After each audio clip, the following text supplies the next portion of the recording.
দাওয়াতুল খায়রের গুলোর মধ্যে, নামাজের ভিতরের ফরজগুলোর মধ্যে তাকবীরে তাহরিমা এবং কিয়াম, এই দুটোটা মাসালা নিয়ে আমরা আলোচনা করেছি।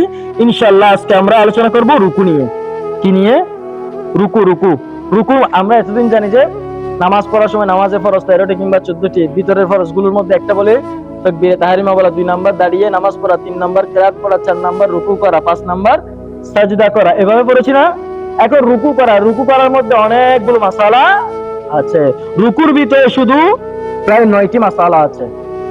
কয়টি মাসালা? 9টি হুকুম রয়েছে, যে হুকুমগুলোর মধ্যে সুন্নত রয়েছে, ওয়াজিব রয়েছে, মুস্তাহাব রয়েছে। রুকুর মধ্যে এমন কতগুলো কাজ আছে যেগুলো করা কি ওয়াজিব, এগুলো যদি বাদ পড়ে যায় আপনাকে সাজদায়ে সাহু দিতে হবে, আর যদি সাজদায়ে সাহু না দেন আপনার নামাজই হবে না, আপনাকে পুনরায় আবার নামাজটা পড়তে হবে। তাহলে রুকুর মাসালাগুলো জানতে হবে না?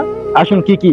1 নাম্বার, রুকুর মধ্যে কি কি মাসালা? কিরাত শেষ হওয়ার সাথে সাথে 3 তাসবিহ পরিমাণ অপেক্ষা দেরি না করে রুকুতে যাওয়া ওয়াজিব।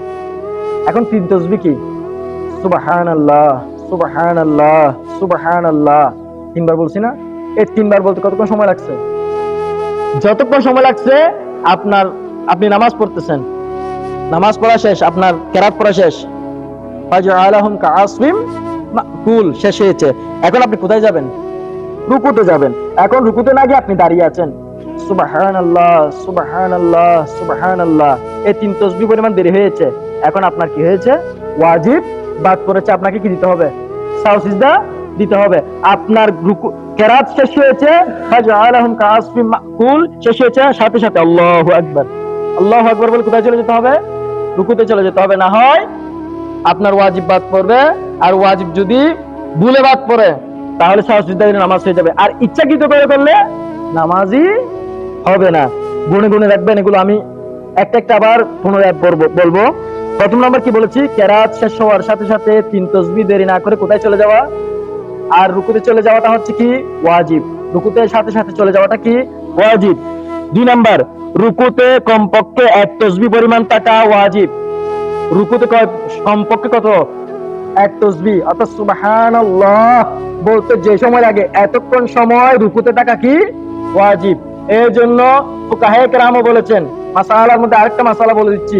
আপনি নামাজ পড়তেছেন, এখন হুজুর কোথায় চলে গিয়েছে? ইমাম সাহেব রুকুতে চলে গিয়েছেন, আপনি উযু করে আসতেছেন, এখন আসার সাথে দৌড় দিয়েছেন, দৌড়ে মসজিদে আসবেন না, স্বাভাবিক গতিতে আসবেন, যে বা গতিটা একটু বাড়াবেন, যে বেশি হলে আপনি স্বাভাবিক গতিতে আসছেন, দেখতেছেন ইমাম সাহেব কোথায়? রুকুতে। আপনি আল্লাহু আকবার করে নিয়ত করে রুকুতে গিয়ে যদি ইমাম সাহেবকে যদি 1 তাসবিহ পান তাহলে আপনি রাকাত পেয়েছেন, আর যদি 1 তাসবিহ না পান নিজে নিজে যদি রুকু করেন আপনার নামাজই হবে না। এই জিনিসটা মনে রাখবেন। তাহলে কমপক্ষে রুকুতে 1 তাসবিহ পরিমাণ থাকা কি ওয়াজিব।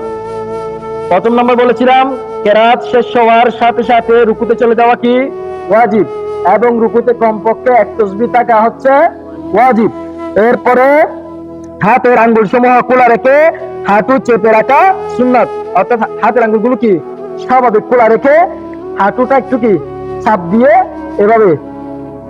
এভাবে চাপ দিয়ে রাখাটা কি সুন্নাত। এভাবে হাঁটু স্বাভাবিক আঙ্গুলে এভাবে হাঁটু চেপে রাখা কি সুন্নাত। তাহলে কয়টা বলেছি? 3টা। একটা তাসবিহ কিরাত শেষ হওয়ার সাথে সাথে রুকু করা ওয়াজিব, এরপরে রুকুতে কমপক্ষে 1 তাসবিহ থাকা ওয়াজিব, এরপরে হাঁটু চেপে রাখা সুন্নাত। হাঁটু চেপে রাখা কি সুন্নাত। এরপর হচ্ছে পিঠ ও মাথা সমান রাখা সুন্নাত। পিঠ ও মাথা কি রাখা? এভাবে সমান রাখা। এবং অনেকে পিঠটা উপরে থাকে, মাথাটা নিচু করে ফেলে, অনেকে মাথাটা উঁচু থাকে, পিঠটা নিচু থাকে, এভাবে নয়, পিঠ আর মাথা সমান রাখা হচ্ছে কি সুন্নাত। এরপর 5 নাম্বার, দৃষ্টি পিঠের উপর রাখা মুস্তাহাব। আমি যখন রুকুতে যাব তখন আমার দৃষ্টি থাকবে কোথায়? পায়ের পিঠের উপর। পায়ের পিঠের উপর দৃষ্টি রাখা কি মুস্তাহাব। পায়ের পিঠের উপর দৃষ্টি রাখা কি মুস্তাহাব। এরপরে রুকুর মধ্যে সুবহানা রাব্বিয়াল আযীম 3 বার বলা সুন্নাত, 1 বার বলা কি ওয়াজিব, 3 বার বলা সুন্নাত। 3 বার বলা কি সুন্নাত। এরপর সুবহানা রাব্বিয়াল আযীম 5 বার বলা মুস্তাহাব, 1 বার বলা ওয়াজিব, 3 বার বলা সুন্নাত, 5 বার বলা মুস্তাহাব। এরপরে 8 নাম্বার সামি আল্লাহু লিমান হামিদা, ইমাম সাহেব উচ্চস্বরে এবং রব্বানা ওয়ালাকাল হামদ মুক্তাদি নিম্নস্বরে বলা, একাকী নামাজ আদায়কারী উভয়টি নিম্নস্বরে বলা আমার নবীর সুন্নাত। অর্থাৎ ইমাম সাহেব যখন রুকু থেকে উঠবেন তখন কি বলে?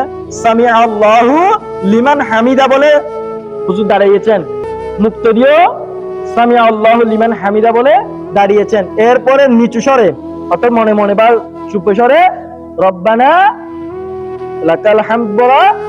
আর একাকী নামাজ পড়লে সামি আল্লাহু লিমান হামিদা রব্বানা লাকাল হামদ নিম্ন স্বরে বলা হচ্ছে আমার নবীর সুন্নাত। আমার নবীর কি সুন্নাত। এরপরে রুকু থেকে উঠতে কমপক্ষে 1 তাসবিহ পরিমাণ সোজা হয়ে দাঁড়ানো তাবিলে আরকান ওয়াজিব। অর্থাৎ আপনি রুকু থেকে সোজা হয়ে দাঁড়াতে হবে আপনাকে। এখন আমাদের অনেককে দেখা যায় এই রুকুতে গিয়েছে সামি আল্লাহু লিমান হামিদা এরকম বলে আবার কোথায় চলে গিয়েছে? এই যে সোজা হয়ে না দাঁড়িয়ে একটু করে দাঁড়িয়ে যখন সে কোথায় চলে গিয়েছে? সেজদা চলে গিয়েছে। এর ওয়াজিব কি হয়েছে? তরক হয়েছে। এখন একে সাজদা দিতে হবে। আর যদি ইচ্ছা করে নামাজি হবে না। তাকে সামি আল্লাহু লিমান হামিদা বলে এভাবে একেবারে কি সোজা হয়ে 1 তাসবিহ পরিমাণ অর্থাৎ সুবহানাল্লাহ বলা পরিমাণ দাঁড়ানোটা হচ্ছে তার জন্য ওয়াজিব। তার জন্য কি আমরা যে মাসালাগুলো বলেছি একবার রিপিট করব শুরু থেকে শেষ পর্যন্ত, ইনশাআল্লাহ পারা যাবে। প্রথম নাম্বার কি বলেছিলাম? ওয়াজিব না, কেরাত শেষ হওয়ার সাথে সাথে রুকুতে চলে যাওয়া কি ওয়াজিব। 2 নাম্বার বলেছিলাম রুকুতে 1 তাসবিহ পরিমাণ তাকা ওয়াজিব। 3 নাম্বার কি বলেছিলাম? হাতের আঙ্গুল স্বাভাবিক রেখে হাঁটু চেপে রাখা সুন্নাত এবং রুকু অবস্থায় 1 তাসবিহ অর্থাৎ সুবহানা রাব্বিয়াল আযীম একবার পড়া কি ওয়াজিব। একবার পড়া ওয়াজিব, 3 বার পড়া সুন্নাত, 3 বার পড়া সুন্নাত, 5 বার পড়া মুস্তাহাব, 5 বার পড়া ইনশাআল্লাহ মনে আছে। এরপরে রুকুতে মাথা এবং পিঠ সোজা রাখা সুন্নাত, মাথা এবং পিঠ সোজা রাখা সুন্নাত এবং রুকু থেকে সামি আল্লাহু লিমান হামিদা বলে দাঁড়ানো এবং মুক্তাদি রব্বানা লাকাল হামদ নিচু স্বরে নিম্ন স্বরে এবং একাকী নামাজ পড়লে সামি আল্লাহু লিমান হামিদা রব্বানা লাকাল হামদ এই জিনিসটা নিম্ন স্বরে বলা হচ্ছে আমার নবীর সুন্নাত। বুঝা গিয়েছে? এরপর রুকু থেকে দাঁড়িয়ে কমপক্ষে 1 তাসবিহ পরিমাণ দাঁড়ানো হচ্ছে ওয়াজিব। ইনশাআল্লাহ পারা যাবে। এখন ইমাম সাহেব হুজুর নামাজের মধ্যে রুকুতে চলে গিয়েছেন। কোথায় গিয়েছেন? রুকুতে। এখন আপনি আসতেছেন, ইমাম সাহেব সামি আল্লাহু লিমান হামিদা বলে ফেলেছেন, আপনি এসে নামাজ হবে না। আচ্ছা, ইমাম সাহেবকে রুকুতে পেলে আপনি রাকাত পেয়েছেন, সেজদায় পেলে রাকাত পান নাই, তবে জামাতের সওয়াব আপনি পেয়ে যাবেন। আল্লাহ রাব্বুল আলামিন আমাদেরকে এই মাসালাগুলো বুঝার এবং আমল করার তৌফিক নসিব করুক।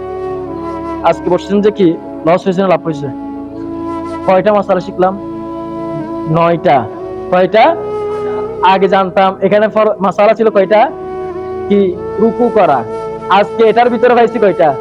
9টা। তাহলে আজকে বসার কারণে 10টা মাসালা শিখা হয়েছে না? একটা মাসালা শিখলে ফুকাহায়ে কেরাম বলছেন 70 রাকাত নামাজের সওয়াব। 10টা শিখছি যে কয় রাকাত হয়েছে?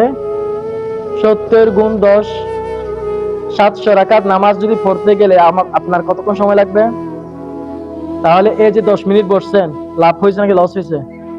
তাহলে আল্লাহ আমাদেরকে এই লাভ বুঝার এবং এই লাভ বুঝে আগামী দাওয়াতুল খাইরে আরো বেশি বসার আল্লাহ আমাদের সবাইকে তৌফিক নসিব করুক। আল্লাহুম্মা সাল্লি আলা সাইয়্যিদিনা মুহাম্মাদ ওয়া আলা